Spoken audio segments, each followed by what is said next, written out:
وبركاته. الحمد لله الذي هدانا لهذا وما كنا لنهتدي لولا أن هدانا الله، والصلاة والسلام على من أرسله بالهدى وعلى آله الطيبين وصحابه الطاهرين، أما بعد. فقد قال الله تعالى في كلامه الكريم الفرقان المجيد بعد أعوذ بالله من الشيطان الرجيم بفضل بسم الله الرحمن الرحيم. يا بني آدم لا يفتننكم الشيطان كما أخرج أبويكم من الجنة. صدق الله العلي العظيم. கண்ணியத்திற்குரிய அல்லாஹ்வின் நல்லடியார்களே, இந்த உலகத்திலே மனித சமுதாயத்தை வழிகெடுப்பதாக சபதம் எடுத்தவன் ஷைத்தான்.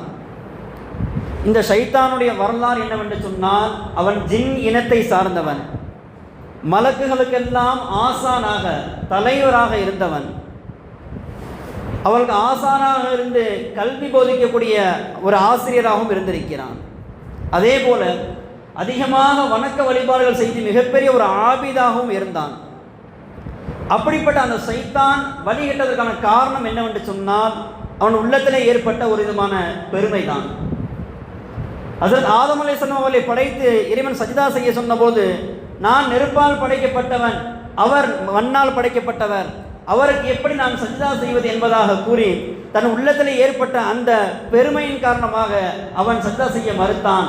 அதனால் அவன் வீழ்ச்சியை அடைந்தான். ஆக இந்த பெருமையோட விஷயத்திலே நாம் சுதாரிப்பாக இருந்து கொள்ள வேண்டும். நாம் ஏதாவது ஒரு பாவத்திலிருந்து பாவ மன்னிப்பு தேடுகிறோம் என்று சொன்னால், ஒரு பாவத்திலிருந்து இறைவன் நம்மை பாதுகாக்கிறான் என்று சொன்னால், என்னுடைய ரப்பு என் மீது கொண்ட கருணையின் காரணமாக என்னை மன்னித்து விட்டான், என்னை பாதுகாத்தான் என்று தான் எண்ண வேண்டுமே தவிர, என்னுடைய திறமையால், என்னுடைய சக்தியால், என்னுடைய யுக்தியால் நான் தப்பித்து விட்டேன் என்ற எண்ணம் நமக்கு ஒருபோதும் வந்துவிடக்கூடாது. அதே போன்றுதான் நாம் ஏதாவது அமல் செய்கிறோம், ஒரு இபாதத் செய்கிறோம் என்று சொன்னால், என்னுடைய இறைவன், என்னுடைய ரப்பு என் மீது கொண்ட பிரியத்தின் காரணமாக என்னை இந்த அமல் செய்ய வைத்தான் என்ற எண்ணம் வர வேண்டுமே தவிர, நான் செய்தேன் என்ற எண்ணம் நமக்கு ஒருபோதும் வந்துவிடக்கூடாது. காரணம், இந்த இபாதத்கள் மூலியமாகவும் நமக்கு பெருமை என்பது ஏற்படும். கல்வியினால் வரக்கூடிய பெருமைக்கு கிபுர் என்று சொல்லப்படும். இந்த இபாதத்கள் மூலியமாக வரக்கூடிய பெருமைக்கு உஜுபு என்பதாக சொல்லப்படும். அதாவது கல்வியினால் வரக்கூடிய பெருமை என்பது நம்முடைய இடத்துல வெளிப்படையாக அது தெரிந்துவிடும்.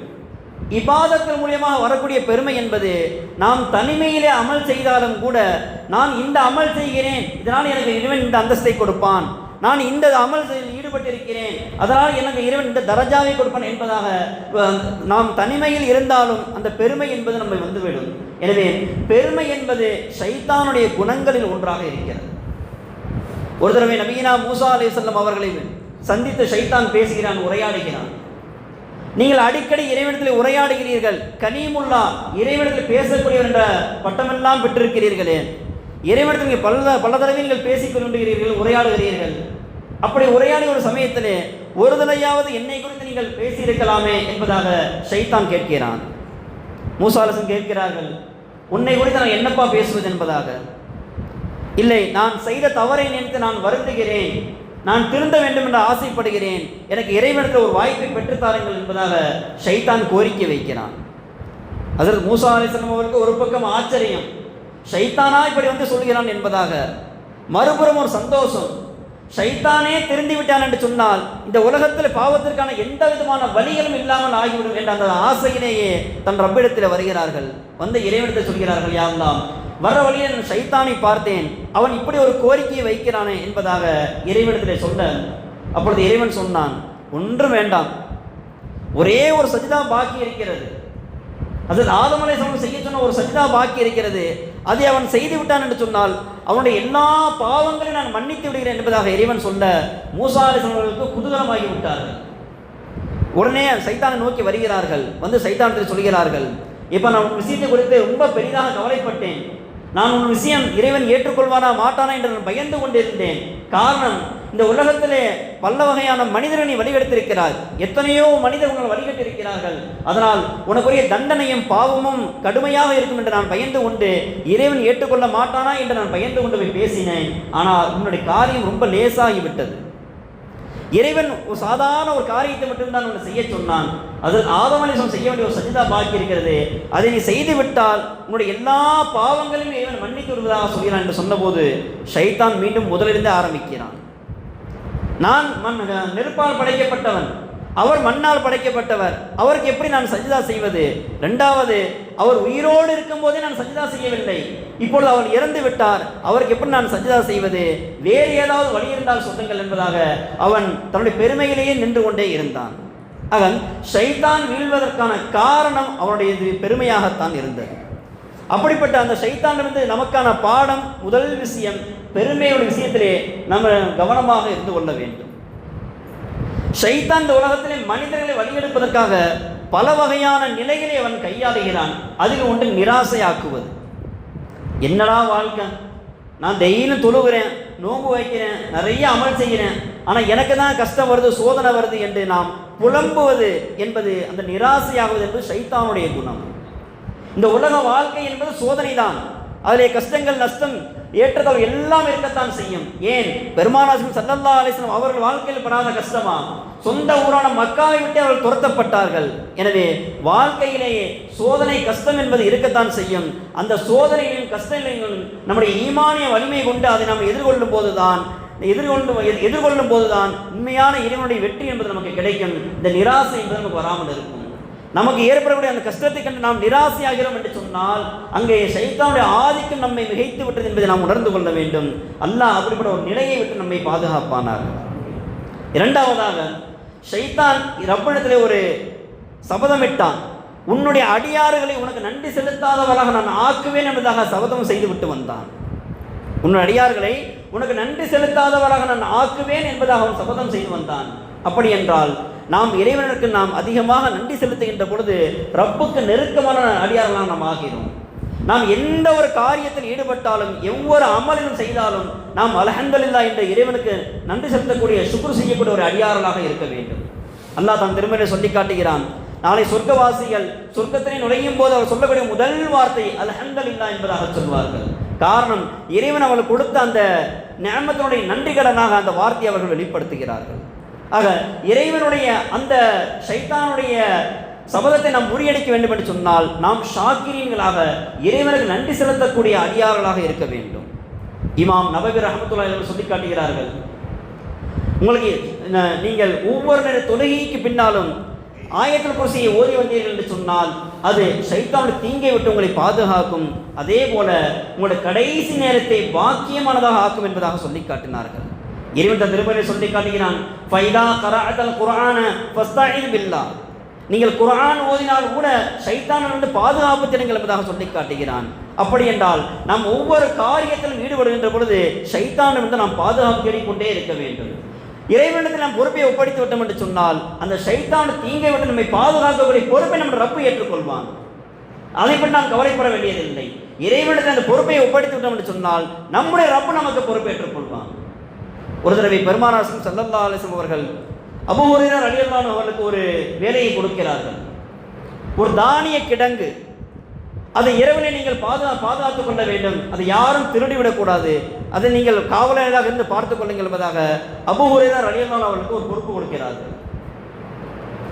முதல் நாள் அபூ ஹுரைரா ரலியல்லாஹு அன்ஹு அவர்கள் இரவிலே விழித்திருந்து பார்த்து கொண்டிருக்கிறார்கள். அப்பொழுது ஒரு நபர் அப்படியே பதுங்கி வருகிறார். அவர் வந்த உடனேயே அபூ ஹுரைரா ரலியல்லாஹு அன்ஹு அவர்களை பிடித்து விடுகிறார்கள். அப்போ பிடித்த போது அந்த திருடன் சொல்லுகிறான், நான் பரம்பரை திருடன் கிடையாது, ஏதோ வயிற்று பசிக்காக வந்து விட்டேன், இந்த ஒரு தடவை என்னை மன்னித்து விடுங்கள், இனிமேல் நான் வரமாட்டேன் என்பதாக அவன் கெஞ்சுகிறான். அவனுடைய கெஞ்சுதலை கண்டு அவனுடைய இரக்க குணத்தின் காரணமாக அவனை விட்டு விடுகிறார்கள். இங்கே ஒரு விஷயத்தை நாம் தெரிந்து கொள்ள வேண்டும். இந்த உலகத்திலே ஷைத்தான் மனிதனை வழிகெடுப்பதற்காக யாருடைய உருவத்தில் வேண்டுமானாலும் வருவான், எந்த தோற்றத்தில் வேண்டுமானாலும் வருவான், எந்த நிலையில் வேண்டுமானாலும் வருவான், கனவில் கூட வருவான், நினைவிலும் வருவான். மறுநாள் பெருமானார் ஸல்லல்லாஹு அலைஹி வஸல்லம் கேட்கிறார்கள், அபூ ஹுரைரா, நேற்று இரவு என்ன நடந்தது? நாயகமே, இப்படி ஒரு திருடன் வந்தான், அவரை நான் பிடித்த பொழுது நான் வயிற்று பசிக்காக வந்தேன், நான் பரம்பரை திருடன் கிடையாது, விட்டு விடுங்கள் என்று கெஞ்சினான், எனவே நான் விட்டு விட்டேன் என்பதாக சொன்னார்கள். அப்படியா, இன்றும் வருவார்கள், நீங்கள் விழித்திருங்கள் என்பதாக பெருமானார் ஸல்லல்லாஹு அலைஹி வஸல்லம் சொன்னார்கள். இரண்டாவது நாள் இரவு அதே போல் அபூ ஹுரைரா ரலியல்லாஹு அன்ஹு அவர்கள் விழித்திருக்கிறார்கள். இரண்டாவது நாள் வேறொரு தோற்றத்திலே வருகிறான். அப்பொழுது அபூ ஹுரைரா ரலியல்லாஹு அவனை பிடித்து விடுகிறார்கள். அப்பொழுது பிடித்த போது இன்று அவன் சொல்லக்கூடிய காரணம், எனக்கு பசி ஏற்பட்டால் கூட நான் அமைதியாக இருந்து விடுவேன், என்னுடைய பிள்ளைகள் எல்லாம் பசியில் இருக்கிறார்கள், எனவே என் பிள்ளைகளுக்காகத்தான் நான் வந்தேன், என்னை விட்டு விடுங்கள் என்பதாக அவன் கெஞ்சுகிறான். இரண்டாவது நாளும் அபூ ஹுரைரா அவனை விட்டு விடுகிறார்கள். மறுநாள் பெருமானார் கேட்கிறார்கள் நேற்று என்ன நடந்தது என்பதாக. நடந்த செய்தியை அபூ ஹுரைரா அவர்கள் சொல்கிறார்கள். அப்படியா, இன்றும் வருவார்கள், நீங்கள் விழித்திருங்கள் என்பதாக மூன்றாவது நாளும் பெருமானார் வார்த்தையை சொல்கிறார்கள். அபூ ஹுரைரா ரலியல்லாஹு அன்ஹு இன்று யார் வந்தால் நாம் பிடித்து விட வேண்டும், அவரை பெருமானத்தில் ஒப்படைத்து விட வேண்டும், என்ன காரணம் சொன்னால் ஏற்றுக்கொள்ள விடாது என்று குறிக்கோளாக இருக்கிறார்கள். மூன்றாவது நாளும் வேறொரு தோற்றத்திலே வருகிறான். வந்தவுடனே அபூ ஹுரைரா ரலியல்லாஹு அவனை பிடித்து விடுகிறார்கள். அவன் என்னென்னமோ பொய்களை சொல்லி பார்க்கிறான், ஆனால் அபூ ஹுரைரா விடுவதாக இல்லை, பெருமானத்தில் ஒப்படைத்தே தீரும் என்பதை பிடிவாதமாக இருக்கிறார்கள். இப்பொழுது அந்த நபர் உண்மையை சொல்கிறான். இதற்கு மேல் தப்ப முடியாது என்று வழி இல்லை என்று தெரிந்ததற்கு பிறகு உண்மையை சொல்கிறான். அபூ ஹுரைரா ரலியல்லாஹு அவர்களே, நீங்கள் யார், உங்களுடைய அந்தஸ்து என்ன என்பது எனக்கு தெரியும், நான் தான் ஷைத்தான் என்பதாக அவன் சொல்கிறான். சொல்லிவிட்டு சொல்கிறான், நீங்கள் என்னை விட்டு விட்டால் என்னுடைய தீங்கிலிருந்து நீங்கள் பாதுகாப்பு பெறுவதற்கான ஒரு வழியை நான் உங்களுக்கு சொல்லித் தருகிறேன் என்பதாக சொல்கிறான். இப்பொழுது அபூ ஹுரைரா ஒரு குழப்பம் ஏற்படுகிறது. இவனை விட்டுவிட்டு அந்த வழியை கேட்டுக்கொள்ளலாமா அல்லது நான் பெருமானத்தை இவனை ஒப்படைத்து விடலாமா என்று யோசிக்கிறார்கள். யோசிக்கும் போது சிந்தனை வருகிறது, அவன் தான் உங்களுக்கு ஒரு வாய்ப்பு கொடுத்தானே, நீங்கள் பயன்படுத்தி இருக்கலாமே என்பதாக பெருமானார் நாளை கேட்டால் அதற்கு என்ன பதில் இருக்கிறது என்று யோசித்து விட்டு சரி என்று அவனை விடுகிறார்கள். இப்பொழுது அவன் ஷைத்தான் சொல்கிறான், நீங்கள் என்னை விட்டு விட்டீர்கள், அதுக்கு உபகாரமா நான் ஒன்று உங்களுக்கு சொல்கிறேன், என்னுடைய தீங்கை விட்டு உங்களுக்கு பாதுகாப்பு வேண்டுமா, ஆயத்துல் குர்சியை ஓரி வாதுங்கள் என்பதாக ஷைத்தான் சொல்கிறான். மறுநாள் பெருமானார் ஸல்லல்லாஹு அலைஹி வஸல்லம் அபூ ஹுரைரா பார்த்து கேட்கிறார்கள் நேற்று என்ன நடந்தது என்பதாக. அபூ ஹுரைரா நடந்த செய்தியை சொல்கின்ற போது பெருமானார் சொன்னார்கள், ஸாக கல்லாப், அவன் பொய்யன்தான், ஆனால் அவன் சொன்ன அந்த செய்தி உண்மையானது என்பதாக சொல்லி காட்டினார்கள். ஆக ஆயத்துல் குர்சி என்பது ஷைத்தானுடைய தீங்கை விட்டு நம்மை பாதுகாக்கக்கூடிய ஒரு உறுதியான ஒரு வலிமையான ஒரு சாதனமாக இருக்கிறது. ஆக கண்ணியத்திற்குரியவர்களே, நம்முடைய வாழ்க்கையிலே நாம் பலவிதமான சோதனைகளை நாம் மேற்கொண்டே ஆகும். நம்முடைய ஒரு முன்னேற்றத்துக்காக நாம் செயல்படுகின்ற பொழுது பலவிதமான சோதனைகள் நம்முடைய வாழ்க்கையில் வரதான் செய்யும். அந்த தடையில் தாண்டி செல்லும் போதுதான் உண்மையான வெற்றி இருக்கிறது. அதுதான் சோதனைகளில் ஷைத்தானுடைய தீங்கு நமக்கு ஏற்படும். வல்லர் ரஹ்மான் நம்மையும் நம்முடைய சந்ததியிலும் அது போன்ற சோதனைகளை விட்டும் ஷைத்தானுடைய தீங்களை விட்டும் பாதுகாத்தல் புரிவானாக. அதே போல இறைவனுடைய பொருத்தத்தை பெறக்கூடிய வழிகளை இறைவன் நமக்கு லேசாக ஆக்கி தந்தல் புரிவானாக. வாஹ் தாவான அல்ஹம்துலில்லாஹி ரப்பில் ஆலமீன். அஸ்ஸலாமு அலைக்கும்.